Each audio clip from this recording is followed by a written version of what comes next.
Qui croit que le Seigneur est bon? Croit que le Seigneur est merveilleux. Amen. Dieu fait des choses extraordinaires. Vous savez, la Bible dit lorsqu'on le recherche et lorsqu'on est dans sa présence, il y a des choses extraordinaires qui se passent. Et je le crois dans le nom de Jésus.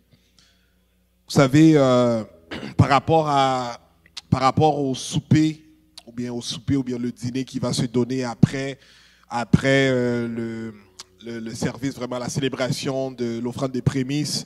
Pour ceux et celles qui sont intéressés, inscrivez vos noms parce que c'est vraiment sur inscription. Donc, il y a également des feuilles à l'arrière, sur le vestibule en arrière, dans l'entrée. Vous pouvez inscrire vos noms ou bien vous pouvez aussi l'inscrire directement dans le site Internet. Et également pour ceux et celles qui veulent se faire baptiser également. Et qu'il y a aussi une liste en arrière que vous pouvez inscrire vos noms. Aussi sur le site Internet, vous pouvez le faire. À la gloire de Dieu. Vous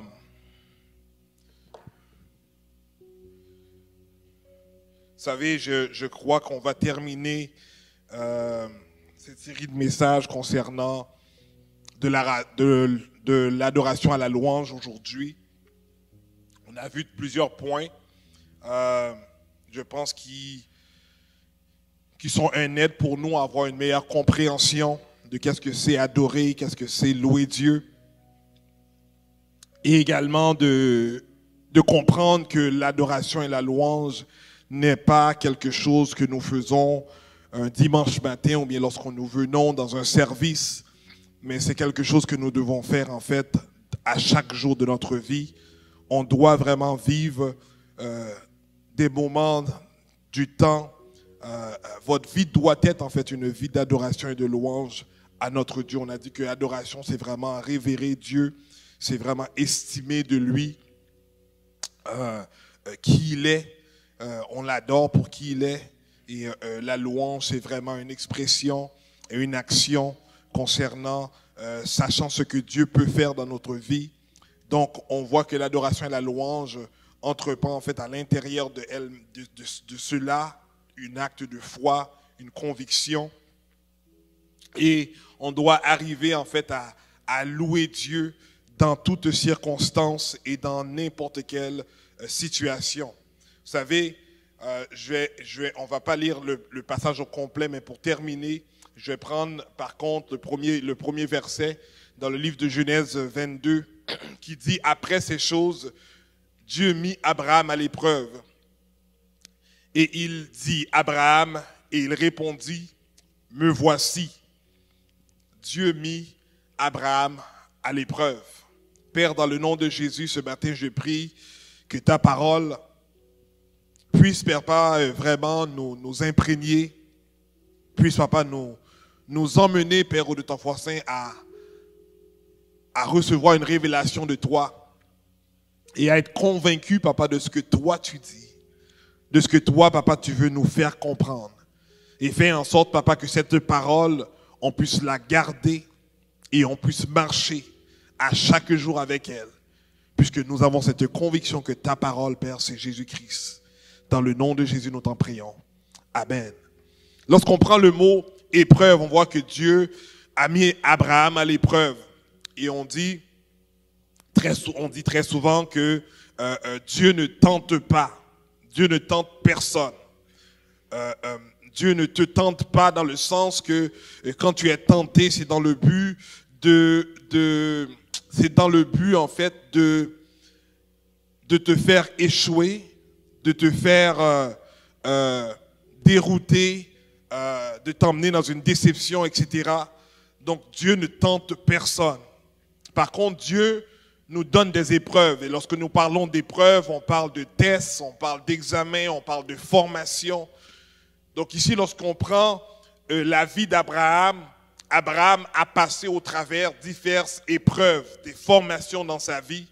Donc l'épreuve, comme définition je voudrais donner, c'est vraiment l'expérience porte sur la valeur religieuse d'une personne qui doit lui rapprocher de Dieu. Donc lorsqu'on parle ici une valeur religieuse. Très souvent, lorsqu'on prend le mot religieux, on fait le XX. Non, non, moi je suis pas religieux, mais lorsqu'on parle le mot religieux, j'avais expliqué déjà dans le passé, c'est qui vient du mot latin religare, qui parle en fait du concept de pratique dans ce que nous faisons, lorsque nous observons en fait les règlements de la parole de Dieu, ce que Dieu nous demande, donc nous faisons en fait une religion. Mais nous ne croyons pas que Dieu a amené une religion, Dieu demande une relation, mais dans cette relation-là, Dieu nous demande de fonctionner d'après en fait les lois de Christ, donc qui fait de nous en fait que nous faisons une religion. Donc ce qui fait en fait que ces valeurs-là en fait sont éprouvées, sont testées. Et par la suite, l'objectif, c'est qu'on se rapproche plus proche de Dieu. Dans notre marche, en fait, Dieu nous éprouve à 3 niveaux. J'avais parlé la semaine dernière, vraiment au niveau de la sincérité, au niveau de la loyauté et au niveau de la foi. Il y a 3 points, en fait, à retenir lorsqu'on parle d'épreuves, de tests, de formation. C'est premièrement, il y a la dureté en fait de la formation, la dureté de l'épreuve ou bien du test. Dieu en fait, lorsqu'il éprouve une personne, c'est toujours en corrélation avec la dimension, le niveau ou bien la comment dirais-je la compréhension que chaque individu a avec Dieu. Donc Dieu va t'éprouver lorsque par rapport à la première marche, quand tu es bébé spirituel, si on va symboliser ça par différentes marches. Donc, quand tu arrives dans le premier niveau, dans la première marche, Dieu va te donner une épreuve pour voir est-ce que tu as compris, est-ce que tu as bien maîtrisé cette première étape. Donc, on prend en fait le contexte d'épreuve ou bien de test, c'est comme un peu comme on passe un cours ou bien on suit une formation. À la fin de la formation, il y a un examen qui est donné dans le but pour voir est-ce que toi, personnellement, tu maîtrises les notions, tu maîtrises l'instruction, la formation qui a été donnée. Donc, Dieu fait la même chose. C'est pour ça que nous parlons que Dieu recherche une relation avec nous dans le but de nous révéler qui il est, de nous expliquer et de nous faire comprendre comment nous devons fonctionner, comment nous devons comprendre les choses, d'avoir cette mentalité de Christ, etc. Donc, on voit que plus que nous apprenons qui Dieu est, plus que nous comprenons qui Dieu est, donc on est éprouvé, on est testé dans ce niveau-là. On parle deuxièmement vraiment que l'épreuve nous façonne, l'épreuve nous forme, l'épreuve nous fait devenir plus à l'image de Christ. C'est l'objectif de l'épreuve. Plus qu'on se rapproche de Christ, plus qu'on ressemble à lui. Et troisièmement, l'épreuve ne survient pas au hasard. L'épreuve ne vient jamais au hasard. C'est parce que tous les jours de notre vie, plus qu'on avance en Dieu, plus qu'on va en fait être testé. Donc on doit savoir cela, c'est que notre vie va être éprouvée au travers différents tests et formations, non pour que nous puissions échouer, mais dans le but que nous puissions grandir et maintenant être plus proches de Dieu et comprendre de mieux en mieux Dieu. Vous savez, l'expérience spirituelle d'Abraham fut marquée par 4 crises, comme j'ai mentionné la semaine passée. Celle, premièrement, de quitter en fait plusieurs personnes qu'il aimait énormément. On avait vu qu'il a premièrement quitté son père, sa mère, ses frères, ses sœurs, sa famille en fait et son pays. Deuxièmement, on a vu qu'il avait quitté, à un moment donné, il devrait se séparer de son neveu Lot. Troisièmement, on a dit qu'il avait en fait, et il a vu Dieu en fait, lorsque sa femme lui a dit qu'elle voulait que son premier fils puisse quitter où est-ce qu'il vivait, ne pas rester avec eux, il a dû en fait se séparer également de Ishmaël. Et on voit que par la suite, Dieu va lui demander de se séparer d'Isaac. Donc on voit et on comprend que dans ces différents niveaux de séparation-là, on voit un peu qu'il y a une nouvelle dimension, elle est beaucoup plus intense par rapport aux différentes dimensions que Dieu a passées à Abraham au travers l'épreuve. Dans le verset 2, il dit, Dieu dit, prends ton fils, ton unique, celui que tu aimes, Isaac, va-t'en au pays de Morija et tu lui offres en holocauste sur l'une des montagnes que je te dirai. Et le 4e verset va dire, le 3e jour, Abraham, levant les yeux, vit le lieu de loin. On avait expliqué la semaine passée qu'il a dû marcher 3 jours avant de se rendre, en fait, avant de voir premièrement la montagne où est-ce que Dieu voulait qu'il puisse aller offrir l'Holocauste. Et on avait dit que c'était une distance à peu près de 80 kilomètres. Et on a dit que dans ce temps-là, c'est sûr qu'Abraham se posait énormément de questions, mais par contre, il était déterminé à mettre sa confiance en Dieu. Dans le verset 5, il dit, et Abraham dit à ses serviteurs, restez ici avec l'âne, moi et le jeune homme, nous irons jusqu'à là pour adorer. Moi et le jeune homme, nous irons jusqu'à là pour adorer. Donc, dans sa conception, même dans le parcours de cette situation qui était troublante, qui pouvait même le déranger, mais il avait dans sa tête que je vais aller adorer Dieu, mais ce n'est pas seulement moi, mais également mon fils. Nous irons aller adorer Dieu. Vous savez, et ici, il y a un message vraiment extraordinaire là-dedans. Est-ce que lorsqu'on passe au travers une épreuve, lorsqu'on passe au travers des situations difficiles, lorsqu'on passe au travers des circonstances qui vont nous faire comprendre ou bien faire évaluer pour savoir est-ce que je vais mettre ma confiance en Dieu, est-ce que tu as dans ta tête cette mentalité de continuer à adorer Dieu? Est-ce que lorsque les choses vont de mal en pire, est-ce que tu as la conception d'adorer Dieu?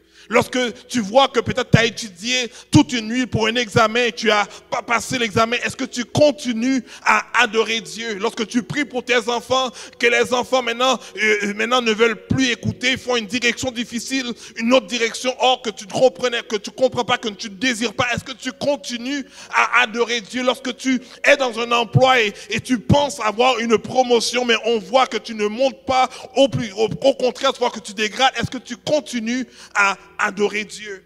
Abraham, dans son parcours, il était déterminé à adorer Dieu. Et non seulement qu'il voulait adorer Dieu, mais il voulait également que son fils puisse adorer Dieu dans ce parcours-là. Et il va dire à la fin du verset, et nous reviendrons auprès de vous en parlant à ses serviteurs. Donc il y avait également cette parole de foi qui lui dit non seulement nous allons aller adorer Dieu, mais nous allons revenir auprès de vous. Donc lorsque tu adores Dieu dans ta situation difficile, tu dois avoir cette conviction que tu vas sortir plus que vainqueur. Lorsque tu es dans une situation de tristesse, une situation que tu ne comprends pas, une situation que tu ne veux même pas rentrer en dedans, tu dois avoir la conviction que je vais y aller, mais certainement je vais retourner plus que vainqueur, parce que ton Dieu est avec toi. Vous savez, n'oubliez pas que durant la vie d'Abraham, il a acquis en fait l'expérience de marcher dans l'obéissance selon la parole de Dieu. On a vu les 4 crises les 3 crises qu'il a dû passer. Et on voit qu'il a dû apprendre dans ces 3 niveaux-là, à savoir à mettre sa confiance en Dieu. Donc à ce point-là, c'est comme si qu'Abraham n'avait pas autre chose à faire que de mettre sa confiance en Dieu. Parce qu'il devait aller sacrifier son fils, son unique, celui qu'il avait, et sachant qu'il avait fait dans un âge très avancé, il ne savait même pas s'il pourrait en avoir un autre. Mais par contre, on croit que lorsqu'il a dit cela et lorsqu'il allait faire l'acte, c'est parce qu'il avait cette conviction que même lorsqu'il arriverait à tuer son fils, mais le Dieu qui est son Dieu être en mesure de faire ressusciter le fils qu'il allait tuer. Donc il avait cette conviction que Seigneur, je vais faire ce que tu me demandes de faire, mais je sais pertinemment que j'ai une promesse sur ma vie et que tu as dit c'est cet enfant qui va emmener cette postérité, cette postérité et vraiment dans cette bénédiction de ma vie que tu m'as donnée, et je sais que cet enfant va être cette bénédiction perpétuelle. Donc il y avait cette conviction. C'est pour ça qu'on vous demande, lorsqu'on marche avec Dieu, on doit savoir qu'est-ce que Dieu m'a dit, quelle parole que Dieu t'a donnée. Parce que c'est cette parole que Dieu t'a donnée dans laquelle que tu vas te tenir là-dessus, et malgré les vents et marées, malgré les tempêtes, les ouragans, mais tu vas dire Dieu, tu as dit cette parole, même si je ne la vois pas, mais je sais qu'elle arrive dans le nom de Jésus-Christ. Vous Vous savez, ça me rappelle de l'histoire de Élie qui va dire maintenant à son serviteur, va maintenant sur la montagne et laisse-moi savoir lorsque tu vas voir un signe qu'un nuage arrive qui va déterminer si la pluie va revenir. Vous savez, Élie, Dieu avait déjà dit à Élie que la pluie reviendra après de nombreuses années. Mais dans ce moment-là, il envoya son serviteur et son serviteur allait regarder, revenait à Élie, dit, c'est quoi, je ne vois pas. Je ne vois pas cette pluie-là, mais Élie lui dit non, va regarder. C'est parce que Élie avait une parole. Aujourd'hui, on doit savoir qu'est-ce que Dieu me dit dans cette saison-ci. Qu'est-ce que Dieu me dit pour ma famille? Qu'est-ce que Dieu me dit pour ma carrière? Qu'est-ce que Dieu me dit pour mon avenir? Qu'est-ce que Dieu me dit pour mon mariage? Qu'est-ce que Dieu me dit pour les activités, pour mes entreprises, pour mes investissements? Qu'est-ce que Dieu me dit dans cette saison-ci? Parce que c'est cette parole qui va t'aider à marcher, à avoir ce cœur d'adoration malgré les circonstances qui viennent devant toi, qui peuvent paraître contraires à ce que Dieu t'a dit. Vous savez, la croissance de la vie du croyant consiste à 3 points fondamentaux. Premièrement, elle consiste à faire croître par la connaissance. Vous savez, on ne peut pas grandir si on ne connaît pas. On ne peut pas grandir sans l'information et la formation. Donc on croît, on grandit par la connaissance et Dieu met beaucoup d'emphase là-dessus. Il dit, je ne veux pas seulement que vous soyez sauvés, mais mon désir, c'est que vous parvenez à la connaissance de la vérité. Et deuxièmement, on doit croître par l'obéissance. On ne peut pas obéir à une parole qu'on ne connaît pas, ou bien une formation qu'on n'a pas, ou bien une information qui nous sommes inconnus. On peut seulement obéir parce qu'on est imbu de ce que nous faisons. Donc c'est pour cela qu'il est très important d'avoir cette connaissance de la parole de Dieu, parce que c'est elle qui va déterminer comment que nous devons obéir à sa parole. Et troisièmement, parce que nous avons la connaissance et parce que nous sommes en train d'obéir à ce qu'il dit. Donc la parole nous dit qu'on doit maintenant être éprouvé. Parce qu'on doit voir si forcément, est-ce que c'est une connaissance intellectuelle, une connaissance superficielle, ou bien est-ce que cette connaissance a une révélation vivante qui habite en toi et qui fait en sorte que même lorsque tu vas quelque part et que tu vois que tu n'arrives pas à percer, mais tu dis, Seigneur, je sais que tu es mon berger et j'ai cette conviction qu'à cause tu es avec moi, tu dis, je ne serai pas la queue ni le dernier, mais je serai le premier, je serai la tête. Donc même lorsque je ne vois pas, mais je sais que ta parole me dit ça, donc je continue à avoir cette conviction que je vais percer dans la vie. Vous savez, des fois les circonstances du monde veulent nous ramener à nous faire comprendre qu'on doit se contenter de ce que nous avons, mais la réalité, Dieu va dire que je te donne une vie et une vie abondante. Donc Dieu désire que tu puisses avoir en toi ce désir d'aller beaucoup plus loin que où est-ce que tu es. Tu dois maintenant élargir tes limites, élargir peut-être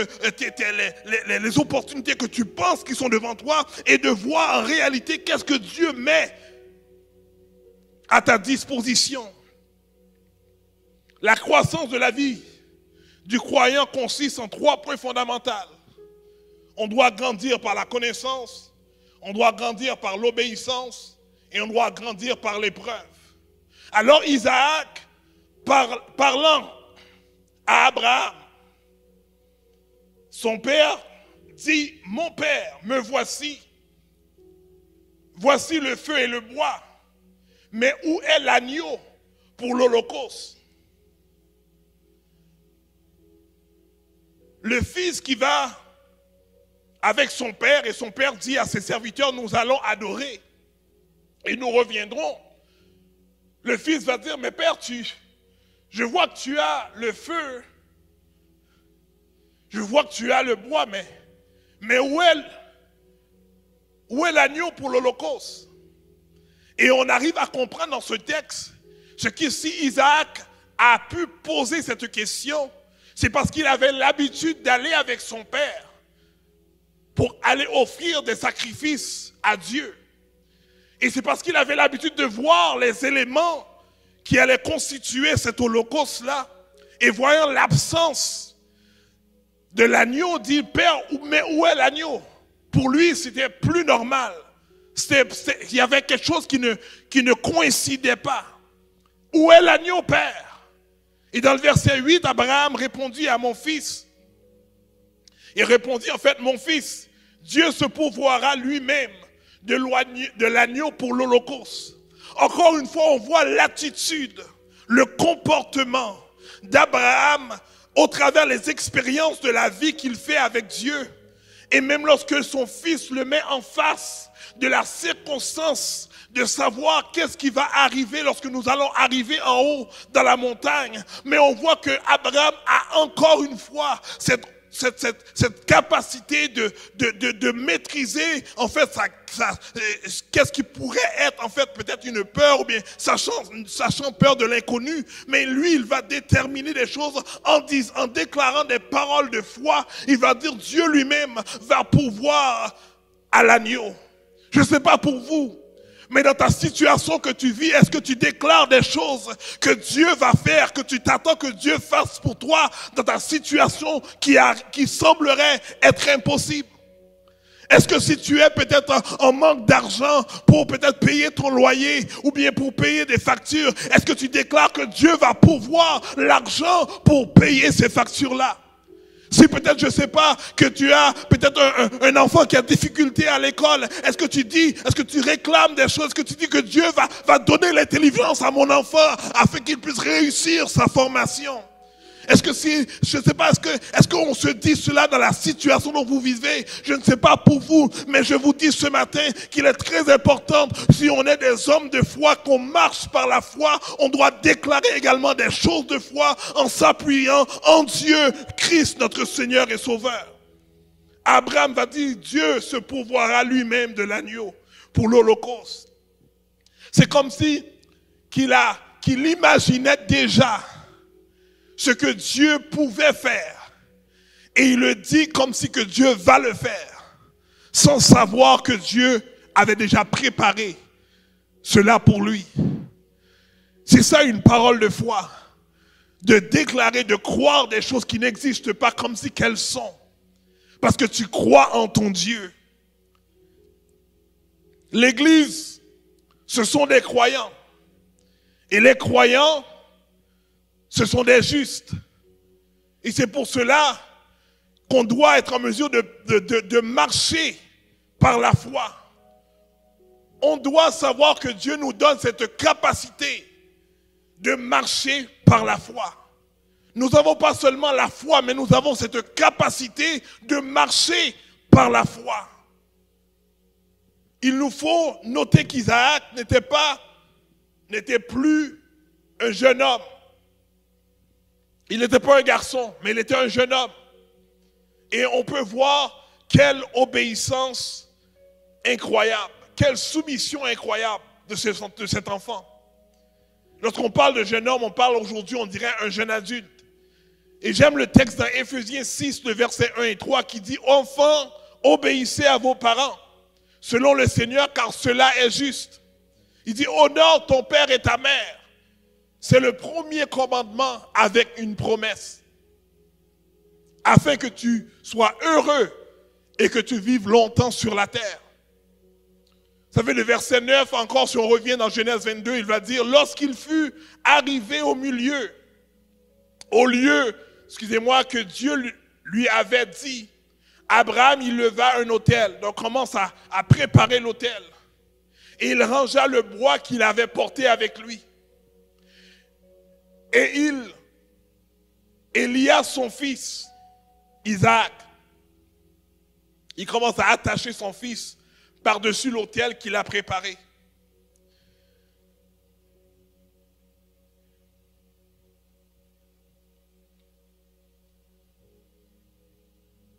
Oh Seigneur, donne-nous cette foi. Donne-nous, Père, ce désir. Comme le chant disait, Père, que tout est à toi. Je m'abandonne à toi, je me livre à toi. Mon cœur est à toi. Pour dire, Seigneur, je veux seulement faire ce que tu me demandes de faire. Je veux seulement dire ce que tu me demandes de dire. Je veux seulement aller où est-ce que tu me demandes d'aller. Je veux franchir les lieux que tu demandes de franchir, Père. Parce que mon désir, c'est de faire ta volonté. Ce que tu puisses te manifester à l'intérieur de moi. Abraham se livre entre les mains de Dieu. Et il lui dit, qu'importe ce que tu veux faire, ma détermination, c'est d'être obéissant à ce que tu me demandes. Dans ce passage, il y a plusieurs symbolismes, ou bien dans le langage théologique, nous allons dire différents types. Premièrement, on voit Isaac comme le type de Christ. C'est ce jeune homme qui a la compréhension de ce qui se passe. Il a décidé d'être obéissant jusqu'à la mort.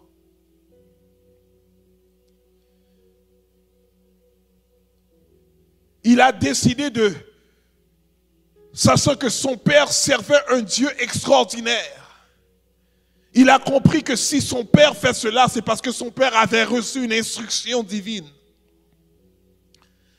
Et il a dit, si c'est ce qui se doit se passer, qu'importe. Il a décidé d'être obéissant jusqu'à la mort. Abraham, c'est le type du père qui n'a point épargné son fils, mais qui l'a livré pour nous tous.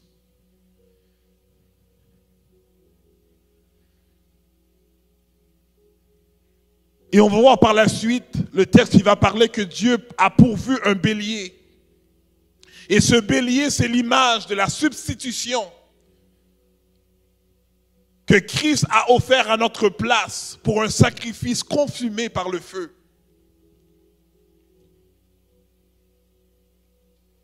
Et lorsqu'on voit maintenant le fait que Isaac a été épargné, lorsque Dieu lui a dit, en fait, lorsque Jésus lui a dit, arrête, n'égorge pas ton fils. On va voir que la délivrance d'Isaac préfigure en fait la résurrection que Christ veut faire avec nous. Donc pourquoi Dieu a-t-il demandé un sacrifice humain?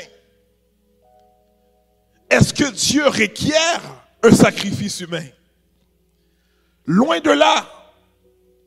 Il n'y a nulle part dans les textes bibliques qu'on lit que Dieu a demandé et puis de là ça s'est fait et que Dieu a agréé un sacrifice humain. Est-ce qu'il y a des sacrifices humains dans la Bible? Oui, il y en a. Mais par contre, on va lire que Dieu n'a jamais approuvé et n'a jamais pris plaisir de ce sacrifice-là. Mais pourquoi qu'il a demandé? Il a demandé cela, c'est parce que dans le temps d'Abraham, avec les différents peuples qui habitaient alentour, c'était une habitude, c'était une coutume que les dieux des peuples alentours demandaient à ces hommes-là d'aller offrir un sacrifice humain. Donc pour lui, lorsque Dieu lui a demandé cela, du fait que les autres dieux avaient l'habitude de demander cela et que les autres personnes le faisaient, donc c'est pour cela que pour lui, il a dit que c'est peut-être normal que Dieu me demande de sacrifier mon fils. Et c'est dans ce contexte-là qu'il a décidé d'aller le faire pour plaire et pour obéir à Dieu. Mais on comprend à la fin de l'histoire que Dieu ne désirait pas avoir ce sacrifice-là. Dieu ne voulait pas que Abraham puisse tuer son fils, mais il voulait l'éprouver afin de discerner pour voir est-ce que le cœur d'Abraham est réellement pour lui. Est-ce que Abraham désire ardemment de obéir et de servir ce Dieu-là? Il y a 3 leçons à retenir de cette histoire. Première chose à retenir, première leçon, c'est que Dieu demande. Ce que Dieu demande est parfois pas facile. Surtout lorsque c'est une chose ou une personne que nous aimons beaucoup. Deuxième des choses, c'est que Dieu pourvoit et pourvoira toujours à nos besoins. Et troisième leçon, c'est le résultat de l'obéissance ouvre des portes de toutes sortes de bénédictions. Vous savez, dans Romains 12, verset 12, j'avais lu des fois dans le passé, qui dit « Réjouissez-vous en espérance, soyez patients dans l'affliction, persévérez dans la prière. » Et aujourd'hui, j'aimerais vous lire le texte dans le livre de 1 Pierre 5, le verset 8 à 10, qui dit « Soyez sobres Veillez. Votre adversaire, le diable, rôde comme un lion rugissant, cherchant qui il dévorera. Résistez-lui avec une foi ferme, sachant que les mêmes souffrances sont imposées à vos frères dans le monde. Le Dieu de toute grâce, qui vous a appelé en Jésus-Christ à sa gloire éternelle, après que vous aurez souffert un peu de temps, vous perfectionnera lui-même, vous affermira et vous fortifiera et vous rendra inébranlable. Ici, il faut savoir, on va voir dans ce texte, surtout dans le verset 10, les effets après avoir obéi à la parole de Dieu. Donc, lorsque Dieu nous éprouve, voici ce qu'il veut en ressortir en nous, en tant qu'homme nouveau, en tant qu'homme spirituel, en tant que croyant, en tant que disciple. Dieu, en fait, désire, en fait, nous perfectionner. Il veut nous affermir. Il veut nous fortifier. Et il veut nous rendre inébranlables. Et c'est comme si que ceux-là sont les caractéristiques de Christ. Et c'est pour ça que Christ va nous dire que j'aimerais, le désir de Dieu, c'est que nous puissions marcher et devenir semblables à Christ, de marcher à l'image de Christ et de ressortir en fait la gloire de Dieu dans tout ce que nous faisons. Donc l'épreuve a pour but de nous raffiner, de nous façonner, de nous rendre maintenant aptes à marcher tel que Christ marchait sur terre. À se comporter comme que Christ se comportait sur terre, d'avoir des actions comme que Jésus avait les actions faisait des actions sur la terre. Et c'est pour cela que j'aime le psaume 56 qui dit: je me glorifierai de Dieu en sa parole, je me confie en Dieu et je ne crains rien.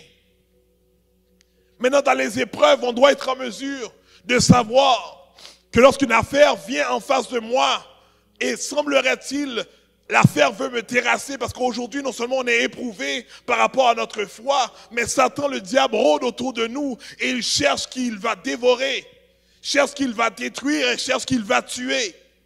Mais on doit être conscient de ça, donc on doit savoir qu'avec les balises que j'ai reçues dans la parole de Dieu, avec les formations que j'ai reçues, avec les prédications, avec les lectures de la parole de Dieu, avec les méditations de la parole que je fais de manière personnelle, j'ai en fait en moi la parole de Christ qui est Christ vivant en moi et je sais que j'ai la toute puissance pour surpasser toutes circonstances. Mais des fois, il peut sembler paraître facile de dire cela. Parce que lorsqu'on fait face à la circonstance, c'est alors qu'on est en mesure de mesurer et de savoir est-ce que vraiment je marche par la parole de Dieu ou bien est-ce que je marche par la chair, par le moi, par mes émotions. Mais aujourd'hui, j'aimerais vous faire comprendre et savoir qu'il est très important de nous évaluer comment on se comporte face aux situations dont nous faisons face. Est-ce que ce que nous faisons face nous fait peur à tel point qu'on ne comprend pas, qu'on ne voit rien, qu'on perd l'espoir, qu'on a envie d'abandonner? Vous savez, il y a des fois, les situations viennent devant nous, on ne sait que faire.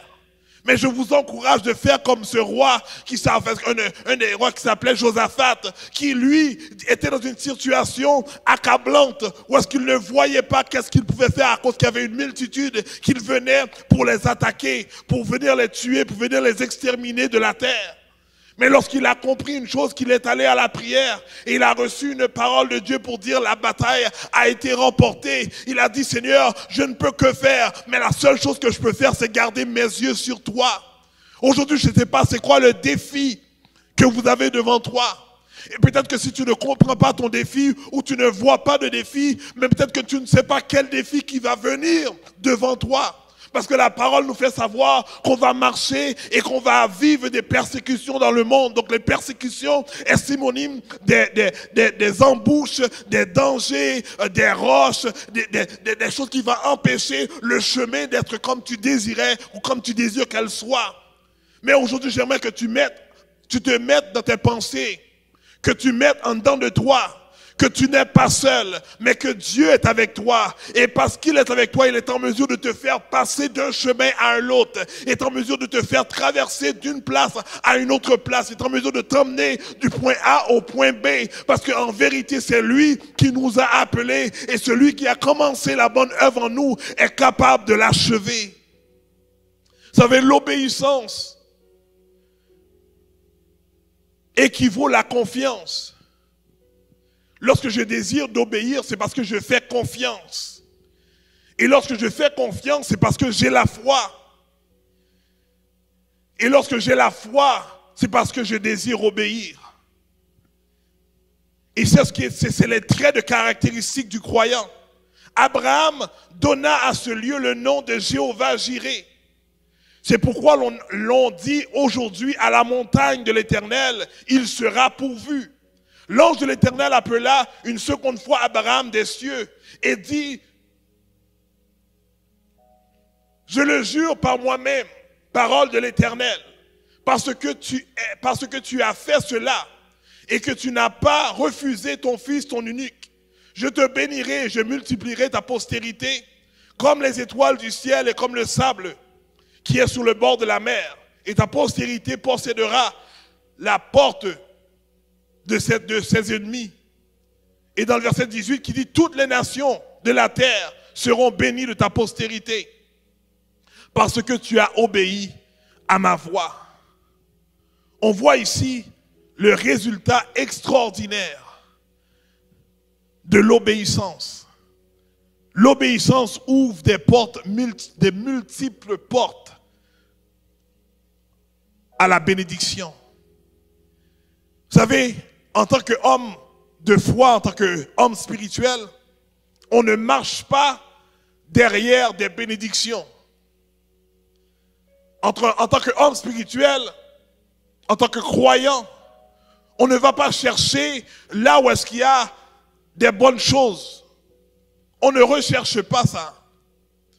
L'importance pour nous, c'est de rechercher Dieu. C'est de rechercher son royaume et rechercher sa justice. Parce que la parole de Dieu va nous faire savoir que lorsque nous faisons cela, elle dit toutes les autres choses vous sera données par-dessus. Et très souvent, en tant que croyant, on recherche les bénédictions. On recherche qu'est-ce qui est bon. On recherche qu'est-ce qui est bien.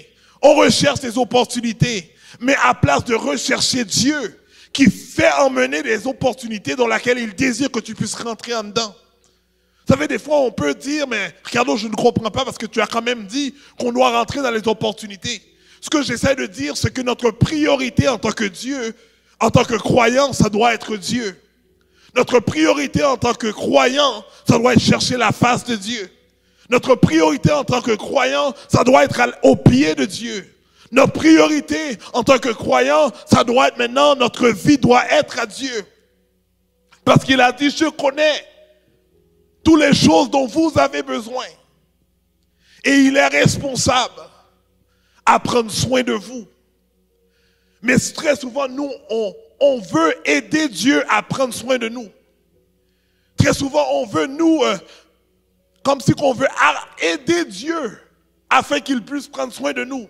Mais Dieu est capable de faire au-delà de ce que nous pensons ou imaginons. Et il dit lui-même, il s'engage à prendre soin de nous, mais c'est ce qu'il requiert, c'est que nous puissions être obéissants à sa parole. Aujourd'hui, je ne sais pas s'il y a des personnes qui avaient reçu une parole, mais qui ont décidé de ne pas se tenir sur la parole que Dieu les a donnée.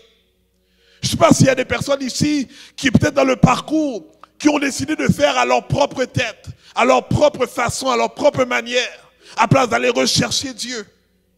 Aujourd'hui, j'aimerais faire savoir que l'autel, elle est ouverte pour la repentance. Elle est ouverte pour la redédication à Jésus. Pour ceux qui désirent vivre pour lui, qui veulent vivre dans l'adoration et la louange, qui veut dire, Seigneur, je ne veux pas m'inquiéter de qu'est-ce qui se passe dans ma vie. Mais Seigneur, je vois que l'inquiétude est comme un obstacle, est comme quelque chose qui veut me distraire de ta face, de ta présence. Mais Seigneur, j'aimerais mettre toutes les distractions de côté, mais seulement voir ta face, Père. Seulement voir toi, te voir toi et demeurer dans ta présence. Parce que je sais que lorsque je suis dans ta présence, Père, tu vas me faire comme si tu vas me faire expérimenter ce que Josaphat a expérimenté. Et que je sais au nom de Jésus que tous mes ennemis vont disparaître parce que tu es celui qui ouvre les portes. Vous savez, des fois, en tant que croyant, on recherche la guérison. En tant que croyant, on recherche la délivrance. Mais on oublie que c'est le Dieu des dieux, le Seigneur des seigneurs. C'est Jésus-Christ qui donne la délivrance, qui donne la guérison. Donc on devrait au contraire aller chercher Dieu. Et c'est pendant que je suis en Dieu, pendant que je suis dans la présence de Dieu, c'est en ce moment que Dieu lui opère des miracles. C'est en ce moment que Dieu commence à délivrer des choses que tu ne pensais même pas être délivré. C'est en ce moment que Dieu rentre en toi et permet maintenant afin que la guérison puisse s'établir dans ton corps. Mais on doit comprendre que notre priorité, c'est de chercher Dieu. Notre priorité, c'est de demeurer dans la présence de Dieu. Notre priorité, c'est de rechercher la sanctification, c'est de chercher la pureté, c'est de demeurer en lui. Parce que lorsque nous sommes en lui, Dieu opère des choses extraordinaires que nous ne pensons même pas que cela pourrait opérer. Aujourd'hui, j'aimerais que nous, en tant que croyants, qu'on ne soit pas des gens qui recherchent premièrement les choses qui définissent notre inquiétude. Les choses qui définissent nos malaises, notre inconfort. Mais on doit être des croyants qui recherchent Dieu et Dieu seulement. Qui restent dans les pieds de Jésus et Jésus seulement. Lorsqu'on parle ici qu'on dédicace ce lieu à l'autel, c'est parce qu'en fait dans le Nouveau Testament, l'autel symbolise le pied de la croix. Symbolise maintenant devant Jésus-Christ. Et tu dis, Seigneur, je veux tout remettre entre tes mains. Parce que je sais que lorsque je te recherche, toi, je trouve tout. Lorsque je suis en toi, j'ai tout. Parce que Jésus-Christ est mort pour accomplir toutes choses. Il a lui-même dit, tout est accompli. Mais très souvent, nous cherchons dans les choses accomplies, premièrement, à place de rechercher Jésus-Christ, premièrement. Abraham a décidé de dédier sa vie à rechercher Dieu et à obéir à sa parole. Et c'est vrai, Abraham, des fois, il est allé de côté, il a fait des choses qu'il ne devrait pas dire. Il a dit des choses qu'il ne devrait pas dire, il a fait des choses qu'il ne devrait pas faire. Mais par contre, il a continué dans ses épreuves qui a permis, qui a grandi, qui a augmenté de maturité au stade où il est rendu avec Isaac. Il a dit, Seigneur, je vais faire exactement ce que tu demandes de faire et je vais aller jusqu'au bout parce que je désire t'obéir. Et sachant qu'il a fait cela, Dieu a ouvert toutes sortes de bénédictions dans sa vie. La parole de Dieu nous dit l'obéissance vaut mieux que le sacrifice. Et aujourd'hui, si je résume l'obéissance, c'est de rechercher la face de Dieu. Et si on recherche la face de Dieu, ce que tu as cherché pendant une semaine, un mois, pendant des années, à l'instant même dans sa présence, tu peux le retrouver dans l'instant même que tu es en lui. Dieu n'est pas loin, il a dit, il est en toi. Mais il désire que toi, tu demeures en lui. Et lorsqu'il a dit cette parole, je comprends que ce n'est pas automatique. Dieu est toujours en toi puisqu'il a dit, lorsque tu l'as accepté, il y a eu un seul baptême, il est venu habiter en toi. Mais ce qu'il désire de toi, c'est que toi, tu puisses maintenant faire le pas d'habiter en lui, qui est de le rechercher, de demeurer en lui, de demeurer dans sa présence, de l'adorer, de le louer, de constamment être en lui, malgré ce qui se passe, malgré ce que se traverse, malgré les informations qui viennent. Mais tu dis, moi, je veux rester dans l'adoration parce que je sais qu'une journée, je vais continuer à le louer. Je veux demeurer dans l'adoration parce que je sais que ma vie est de l'adoration à la louange. Abraham est allé pour adorer Dieu sur la montagne, sachant qu'il allait tuer son fils. Malgré qu'il allait le tuer, il y avait une conviction que Dieu allait le ressusciter. Mais Dieu a dit, non Abraham, j'ai vu que tu m'adores et j'ai vu que ton cœur est à moi et que ton obéissance est vers moi. Mais j'ai déjà préparé un bélier qui est là, qui est pris avec ses cordes. Prends-le, c'est celui que j'ai donné pour substituer contre ton fils, pour que tu puisses retourner comme que tu as dit, aller adorer Dieu et aller retrouver tes serviteurs. Et je suis sûr, j'aimerais voir Abraham dans ce moment-là, au moment qu'il s'est levé, aller prendre maintenant, délier son fils, et que son fils également a commencé à se réjouir parce qu'il a vu qu'il n'allait pas mourir, et aller prendre ce bélier et l'emmener à l'autel. Et comment qu'ils ont offert ce sacrifice à Dieu avec joie, avec contentement, sachant qu'ils allaient retourner les deux en train d'adorer Dieu, en train de louer Dieu, pour dire Seigneur, nous te remercions parce que tu es fidèle, parce que tu es bon. Les choses que je ne penserais même pas, tu l'as faites. Les choses que j'ai déclarées, tu l'as faites. Aujourd'hui, j'aimerais vous faire savoir que pendant que tu adores Dieu par rapport à ta situation, mais aie une conviction qu'une journée tu vas continuer à louer ton Dieu par rapport à ce qu'il fait pour toi, par rapport à ce qu'il manifeste dans ta vie, par rapport au changement que tu désires voir opérer en toi, parce que Dieu est ce Dieu tout-puissant, est ce Dieu capable, est ce Dieu omniprésent, est ce Dieu maintenant omnipotent. Et je vous le dis, ce n'est pas moi qui peux le faire, mais c'est Dieu qui va le faire. Comme qu'il a fait pour Abraham, il peut encore le faire pour toi. Comme qu'il a fait pour Élie, il peut encore le faire pour toi. Comme qu'il a fait pour Élisée, il peut le faire pour toi. Comme qu'il a fait pour David, il peut le faire pour toi. Mais c'est pas toi qui va être David, mais tes yeux vont être en lui, parce que tu sais que lui peut venir et manifester sa gloire dans ta vie.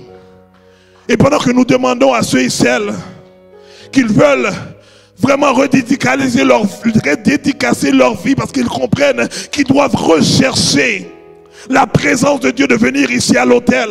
On ne vient pas rechercher une délivrance, on ne vient pas rechercher une guérison, on ne vient pas rechercher une opportunité, mais on vient chercher Dieu. Mais nous comprenons que pendant que je cherche Dieu, alléluia, l'opportunité apparaît. Pendant que je cherche Dieu, la délivrance se manifeste. Pendant que je cherche Dieu, la louange alléluia, par rapport à ce que Dieu veut faire, se manifeste. Donc l'offrande, maintenant l'autel est ouverte. Pendant que j'ai prié pour ceux qui viennent ici devant moi, et nous déclarons dans le nom de Jésus, Père, pendant que nous sommes dans ta présence, Père, nous croyons que tu es en train de faire des choses extraordinaires. Pendant que nous demandons à ceux et celles qui veulent avancer à l'autel, pour qu'on puisse faire cette prière en commun accord, cette prière pour qu'on puisse vraiment dédier notre vie, Seigneur, on veut être une offrande. On veut être une offrande sur l'autel de Dieu. Vous savez, l'offrande, c'est nous. Et l'autel de Dieu, c'est la présence de Dieu.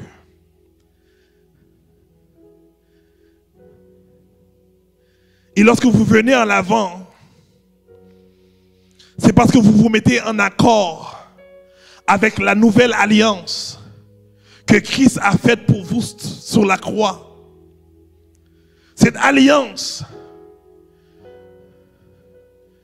qui fait de toi enfant de Dieu. Cette alliance qui fait de toi co-héritier avec Christ de toutes les bénédictions de Dieu. Cette alliance qui fait de toi cet être spirituel, qui fait de toi ce Dieu, qui fait de toi celui qui est en mesure d'avoir cette proximité avec Dieu, de recevoir de lui. Vous savez, il n'y a aucun parent qui attend qu'un bébé ou un enfant lui demande quelque chose pour lui donner. Mais le parent regarde toujours qu'est-ce que l'enfant a besoin, et à cause qu'il voit qu'il a un besoin, il va le manifester, il va lui donner. Donc Dieu est celui qui est ton Père céleste et il te regarde et il sait ce que tu as besoin, mais il désire simplement que tu viennes à lui et que tu remettes ton cœur entier. Père, dans le nom de Jésus, Père, nous voulons redédicacer notre vie. Nous te redédications, Papa, nos vies. Parce que longtemps, Père, nous avons cherché premièrement la délivrance, premièrement nous avons cherché la guérison, premièrement nous avons cherché l'opportunité, premièrement nous avons cherché peut-être des percées, Père, mais nous comprenons que, Père, tu désires premièrement que nous te cherchons toi, que nous venons à tes pieds et que, Papa, nous abandonnons entièrement à toi et que notre confiance elle est en toi seulement. Père, nous comprenons cela et aujourd'hui nous sommes devant toi. Père, te demandons pardon, Père, pour cette mentalité que nous avions. Et Père, nous désirons ce matin, Père, changer, Père, notre mentalité. Et permettre et mettre à l'intérieur de notre mémoire, Père, de notre intelligence, Père, ta parole révélée, qui nous fait savoir, Papa, que nous devons te chercher premièrement. Père, malgré les circonstances et situations, on doit te faire confiance premièrement. Père, je te prie dans le nom de Jésus, que aujourd'hui même, Papa, que tu puisses ouvrir des portes. Aujourd'hui même, que tu puisses manifester ta gloire. Aujourd'hui même, Père, que nous pouvons voir ta présence, Père. Car tu as dit, nous marcherons de gloire en gloire, de gloire en gloire, de gloire en gloire, de gloire en gloire. Donc je déclare ce matin, nous marchons de gloire en gloire. Nous marchons de gloire en gloire. Chaque jour, de gloire en gloire. Mois après mois, de gloire en gloire, Père. En 2023, je réclame ta gloire dans la vie de tes enfants, dans le nom de Jésus. Car nous réalisons que lorsque nous marchons dans ta gloire, des choses extraordinaires se passent dans les lieux célestes, dans les lieux spirituels que nous ne comprenons pas et ne voyons pas. Mais nous savons, Père, que nous sommes cet être spirituel que nous appelle à conquérir, Père, dans les lieux, Père, spirituels, en toi, en Jésus-Christ. Donc manifeste ta gloire, manifeste ta gloire, manifeste ta gloire, manifeste ta gloire, Père. Nous déclarons, Papa, que tout esprit démoniaque qui nous recherche jour et nuit, soit détruit dans le nom de Jésus, Père. Nous déclarons, Papa, que chaque parole qui vient de nos pensées qui ne sont pas de toi, nous les lions, Père, et nous les envoyons à l'abîme et nous disons qu'elle est sans effet dans le nom de Jésus. Nous déclarons, Papa, que ce qui est fait derrière nous, devant nous, que nous ne savons pas, Père, alors nous déclarons que toute arme forgée contre nous est sans effet dans le nom de Jésus, car nous te cherchons et nous sommes cachés en toi et nous vivons en toi et nous marchons en toi et nous t'expérimentons, Père, parce que nous sommes en toi. Père, je déclare cela aujourd'hui, que nos vies soient complètement transformées et par cette conception, Père, que nous puissions voir, Papa, ta gloire rayonner en nous et que tu puisses être glorifié, Père, parce que les gens autour de nous vont voir que c'est le Dieu que nous servons qui a pu faire cela. Aide-nous, Père, de marcher de l'adoration à la louange. Que nous puissions tout le temps, constamment avoir dans notre bouche des paroles de louange. Lorsque le diable penserait que, Père, nous serons découragés ou bien que nous serons, Père, à laisser abandonner, Père, que la tristesse, lorsqu'elle viendra, elle aurait demeuré, Père. Mais je te dis merci, parce qu'elle vient pour un temps, mais elle quitte, parce que nous comprenons que nous devons marcher de l'adoration à la louange. Père, nous voulons demeurer, notre vie doit être encadrée, doit être consommée par l'adoration et la louange, parce qu'elle détermine la confiance que nous avons en toi, comme Abraham a eu confiance en toi. Et tu as su prendre soin de lui. Nous savons que tu prends soin de nous. Non seulement par l'exemple d'Abraham, mais parce que Jésus-Christ lui-même a dit qu'il va prendre soin de nous. Père, je te dis merci pour ce que tu fais et ce que tu réalises dans nos vies. C'est dans le nom précieux de notre Seigneur et Sauveur Jésus-Christ. Et le peuple de Dieu dit Amen. Passez une excellente semaine. Que Dieu vous bénisse abondamment. Je proclame vraiment que la vie soit chez vous, que la paix soit chez vous, que la joie soit chez vous et qu'elle puisse non seulement vous transcender, vous en tant que parents, mais qu'elle puisse aller rejoindre les enfants qui sont soit dans la maison, qui soient soit dans leur maison, quelle que soit l'affaire. Mais je déclare dans le nom de Jésus que vos générations puissent recevoir la paix, la joie de Jésus-Christ et qu'ils puissent, papa, imprégner leur vie. Et si elles ne sont pas en Dieu, mais qu'ils puissent laisser où est-ce qu'ils sont et avoir ce désir qu'ils ne savent pas où est-ce que vient, mais ils ont ce désir de venir et chercher Dieu dans le nom de Jésus-Christ.